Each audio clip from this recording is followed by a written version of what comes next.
A ver, pensemos en esta imagen. Tienes a la heroína de guerra más grande de una nación. Todo mundo espera que llegue a casa para recibir desfiles, honores, todo eso. Pero en lugar de eso, desaparece. Desaparece. Se mete en un convento y nadie sabe de ella. Esta no es una novela de misterio, ¿eh? Es el regreso a casa de Florence Nightingale. Y los documentos que vamos a ver hoy no pintan a esa dama de la lámpara que nos contaron. Para nada. Pintan a una figura mucho más compleja, mucho más combativa. Y esa es la clave, ¿no? Esa es la clave de todo. Para entender a la reformadora implacable en la que se convirtió, tenemos que ir mucho más allá del mito. La historia real, la que revelan estos documentos, es la de una mujer que luchó contra su familia, contra la burocracia militar y al final contra una verdad terrible que ella misma descubrió. Pues empecemos por ahí, por el principio. Vayamos a su juventud. Los documentos nos la describen como alguien que se sentía atrapada. Totalmente. Ella misma dice que su vida le estaba envenenando con vanidad y expectativas sociales. Claro, para una mujer de su clase, el camino era uno solo: casarse bien y ya. Exacto. Pero un día, estando en el jardín, algo cambia para siempre. Ahí es cuando escucha la voz. Sí, ella lo describe como una experiencia casi mística. Una voz que le dice, y la cito, que su vida pertenecía a Dios y que Él tenía trabajo para ella. Un llamado divino en toda regla. Sí, pero con un pequeño problema. Como ella misma admite, el llamado, lamentablemente, carecía de detalles. O sea, le dan la misión, pero no las instrucciones. Justo. Y esa falta de claridad la lanza a una búsqueda de años para descubrir qué diablos tenía que hacer. Y en esa búsqueda, claro, choca de frente con su familia. La acción de su familia es de horror. No era solo desaprobación, ¿verdad? No, era un rechazo absoluto. Hay que entender el contexto. Ser enfermera en esa época. Estaba muy mal visto. Malísimo. Se asociaba con mujeres de clase baja, con el alcoholismo. Su madre le llegó a decir que era un trabajo de vaciar cubos de porquería al servicio de borrachos. ¡Qué fuerte! Y remata con una frase lapidaria. Ninguna mujer de carácter haría eso jamás. Para ellos era una humillación. Incluso le presentan al partido perfecto para que se olvide de esas ideas. Claro, ahí aparece Richard Monckton Milnes, un poeta, político, un partidazo. Y la adoraba. Pero ella lo rechaza. Después de años, le dice que no. Porque para ella no era un matrimonio, era, en sus propias palabras, una vida de esclavitud. Prefería su libertad. A cualquier precio. Llegó a decir que prefería ser un hijo vagabundo que no costara ni un centavo a cambio de su libertad. Es una declaración de guerra para la época. Una guerra que al final gana. Sus padres ceden, ella se forma como enfermera y... La historia la llama. La llama a Crimea. Y el salto es brutal. Cuando llega al hospital militar de Scutari en Turquía, su descripción es... directa. Lo más cercano que había visto al infierno en la tierra. Y fíjate que el infierno no eran solo los heridos.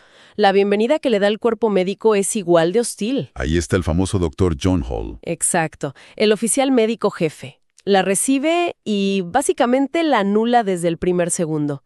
Le dice: señorita Nightingale, aquí en mi hospital usted no está a cargo de nada. Increíble. Con la excepción de su lavandería personal. ¿Queda claro? Así, de entrada. Un muro burocrático. Mientras hay hombres muriéndose por todas partes. Y la describe. Las condiciones eran inhumanas. Miserables. Cuartos abarrotados, llenos de bichos, un édula muerte. Y lo peor era la impotencia, ¿no? Escuchar los gritos de los enfermos y no poder hacer nada. Nada. Porque los médicos la habían congelado deliberadamente. A ella y a sus enfermeras. Tenían las manos atadas. Parecía una causa perdida, hasta que ocurre una catástrofe aún mayor. Exacto. El punto de inflexión es una gran batalla. De repente, llega una oleada masiva de heridos y el sistema simplemente colapsa. Ya no hay espacio, no hay médicos suficientes, no hay nada. Es un caos absoluto. Hay hombres desangrándose en los pasillos. Y es en ese momento que el Dr. Hall, totalmente superado, no tiene más remedio que dejarla trabajar. La necesidad se impone. Pero claro, supera ese obstáculo y se encuentra con otro peor. La burocracia de los suministros. El enemigo silencioso. Ella describe a los oficiales como maestros de la ofuscación y el retraso. Necesitaba cosas básicas: vendas, jabón, comida. y todo estaba bloqueado por papeleo. Y aquí es donde vemos su verdadera faceta. No la del ángel, sino la de la generala. Totalmente.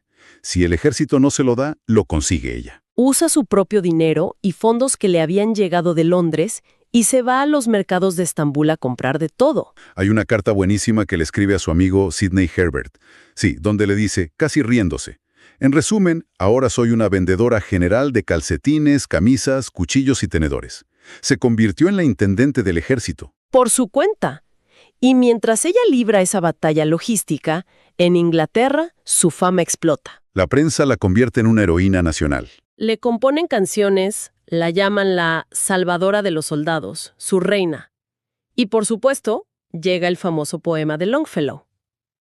Una dama con una lámpara, que revolotea de habitación en habitación. Y hay un detalle genial ahí.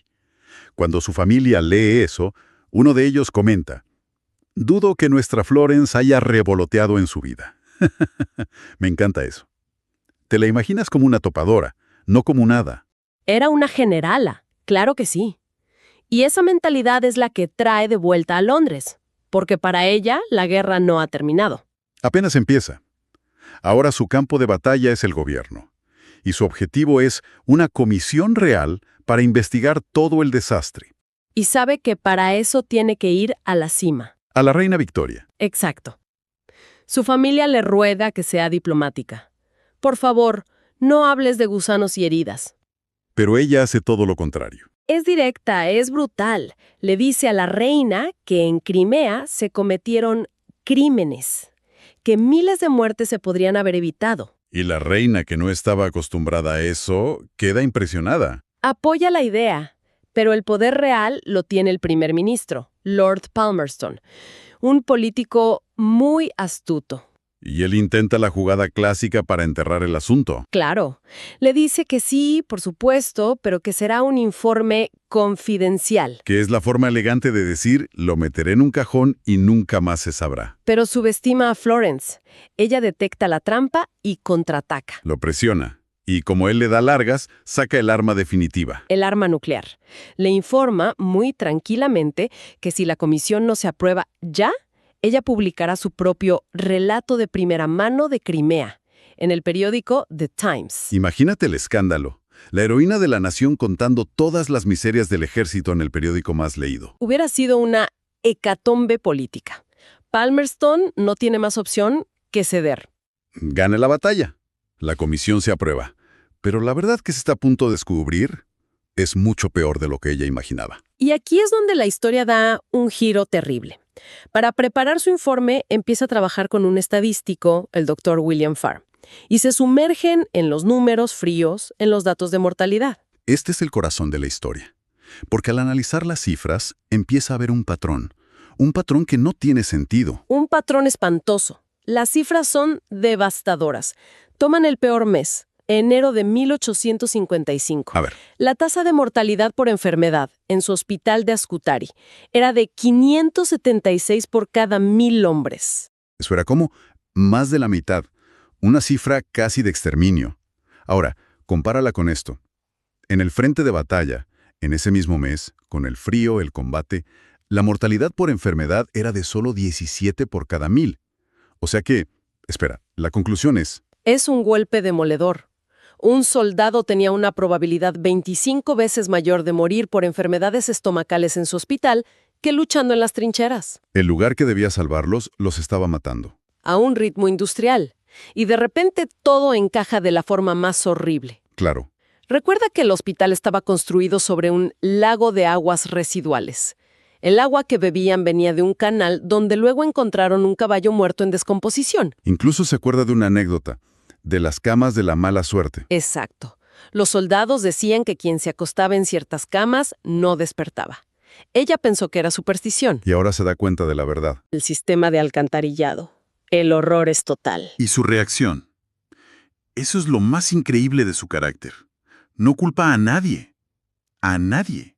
Se culpa a sí misma. Hay una frase en sus documentos que te hiela la sangre. Ella escribe: yo asesiné a esos hombres. Qué terrible. Siente una culpa inmensa. Se da cuenta de que pidió almohadas, vendas, de todo. pero nunca exigió ayuda con el saneamiento. Estuvo luchando contra el enemigo equivocado. La revelación la destroza. Entra en una crisis profunda. Se siente un fraude, una asesina. Dice que está dispuesta a ser crucificada. Es el punto más bajo de su vida. Y es su padre, irónicamente, quien la saca de ahí. Sí, el mismo que se oponía a su vocación. Le escribe una carta recordándole que Dios enseña a través de los errores. Y le da una orden casi. Deja que Dios sea el juez. Él está a cargo, no tú. Eso la estabiliza, pero la pone frente a la decisión más difícil de su carrera. La más difícil. Su amigo, Sidney Herbert, ahora en el gobierno, se lo deja claro. Si publicas esto, si la gran heroína admite que su hospital era una trampa mortal, El escándalo hundiría cualquier posibilidad de reforma. se acabaría todo. Y aquí es donde vemos a la estratega en su máxima expresión. Toma una decisión, casi maquiavélica. Totalmente. Decide sacrificar la verdad pública sobre su propio error para asegurar un bien mayor, la reforma del sistema. Acepta que su informe, el que tenía las cifras devastadoras, sea confidencial. Es un sacrificio enorme. Renuncia a limpiar su conciencia, a contar su verdad, para que el sistema cambie para siempre. El documento se entregó, pero se selló. Y la gran reforma sanitaria militar se aprobó, construida sobre el silencio de su peor fracaso. Al final, la imagen que queda no es la del ángel, es la de una estratega brillante, una reformadora forjada en el fuego de un error catastrófico. Su verdadero legado no fue la compasión, sino el uso de las estadísticas, de los datos, para cambiar un sistema roto. La dama de la lámpara era en realidad la dama de los datos. Su historia demuestra que a veces la gran reforma nace del fracaso personal más devastador. Ese momento en que se dio cuenta de su error fue el que cimentó su determinación para que nunca volviera a pasar. Y el análisis termina con una última jugada maestra. Para poder trabajar en paz, sin la presión de la fama, finge una enfermedad. Se retira de la vida pública. Se encierra en su casa como una inválida. Pero desde esa cama, dirige una red de expertos y dedica el resto de su vida a reformar ahora los hospitales en la propia Inglaterra. Lo que nos deja con una pregunta, ¿no? A ver, ¿Es a veces necesario sacrificar la verdad inmediata y la reputación personal para lograr un bien mayor y más duradero? La respuesta de Florence Nightingale fue un sí rotundo.